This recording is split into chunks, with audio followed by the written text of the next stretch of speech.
যদি বিএনপির লোকরা প্রস্তাব করে একমাত্র, তাহলে প্রস্তাবের তোরে ভেসে বঙ্গোপসাগরে গিয়ে পড়বে। বলতো না যে আমি এমন কিছু দিয়েছি যে ভারত বলতে পারবে না, বলে না কি দিয়েছে, কিন্তু এটা বলেছে এমন কিছু দিয়েছে, এটা তার বাবার দেশ মনে করেছে।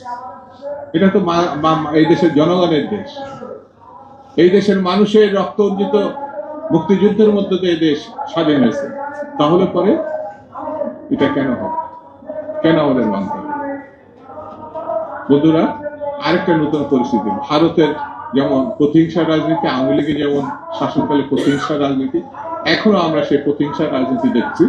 জনগণের ভোটে নির্বাচিত হওয়ার পরেও যাকে ঢাকার মেয়রের দায়িত্ব দেওয়া হয়নি, সেই ছেলেটি ইন্ডিয়ান ইসলাম। কোর্ট এখন তার পক্ষে রায় দিয়েছে। এখন সম্পূর্ণ প্রতিহিংসা বশত, দেখবেন এই ব্যাকগ্রাউন্ড মধ্যে ছাত্রলীগ লুটপাটে চূড়ান্ত করার লক্ষ্যে ইশাককে ওখানে বসতে দেওয়া হচ্ছে। কোর্টের আইন যদি না মানা হয় তাহলে তাকে বন্য এবং ফ্যাসিস্ট বলা হয়। সরকার কি সেই লাইনে যাচ্ছে কিনা এখন চিন্তার বিষয়।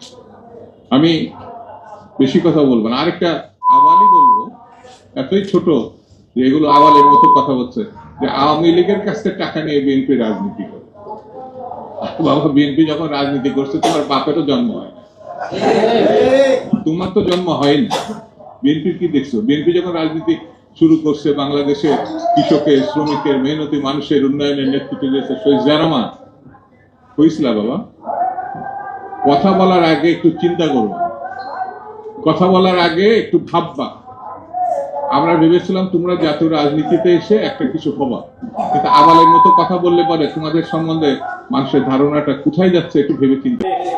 বিএনপি একমাত্র দল যেই দলের নেতৃত্বে এসে আপসীর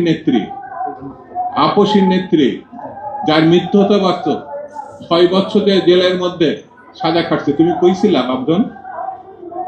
বিএনপি বললো যে আওয়ামী লীগের টাকা দিয়ে রাজনীতি করছে।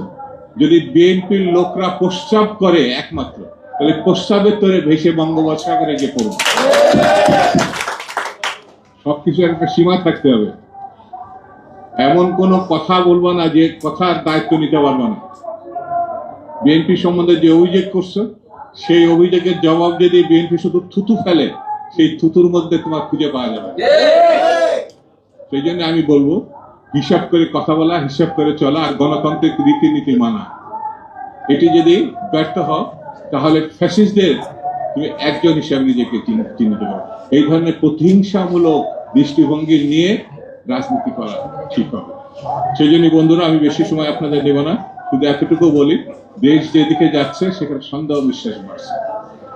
সেখানে সরকারের প্রতি মানুষের যে সমর্থন, আশা ছিল, বিশ্বাস ছিল, সেই সমর্থন, বিশ্বাস, আশা আস্তে আস্তে টুটে যাচ্ছে। এই জিনিসটি এই সরকারকে বুঝতে হবে। আমরা ডক্টর ইউনূসের মধ্য দিয়ে বাংলাদেশে একটি ভালো নির্বাচন করার প্রত্যাশা করি, কিন্তু ডক্টর ইউনূস যদি ফেল করেন তাহলে পরে স্বাভাবিক কারণে কেয়ারটেকার সরকার যেটি সংবিধানে আগে ছিল সেটা ফিরিয়ে আনতে হবে। সেটিও সুপ্রিম কোর্টকে আমি অনুরোধ করব, যদি এই সরকার ফেল করে, সুপ্রিম কোর্টের দায়িত্ব আছে একটি গণতান্ত্রিক বিধি ব্যবস্থা ফিরিয়ে আনা। সেটি এখন মামলার শেষ ধাপে আছে। সেই জন্য সুপ্রিম কোর্টেরও দায়িত্ব আছে জনগণ, দেশ এবং গণতন্ত্রকে রক্ষা করার। সেই জন্য ডক্টর মোহাম্মদ ইউনূসকে অতি সতর্কতার সঙ্গে পরিস্থিতি অনুধাবন করে একটি ভালো নির্বাচনের দিকে তিনি যাবেন, এই প্রত্যাশা করি।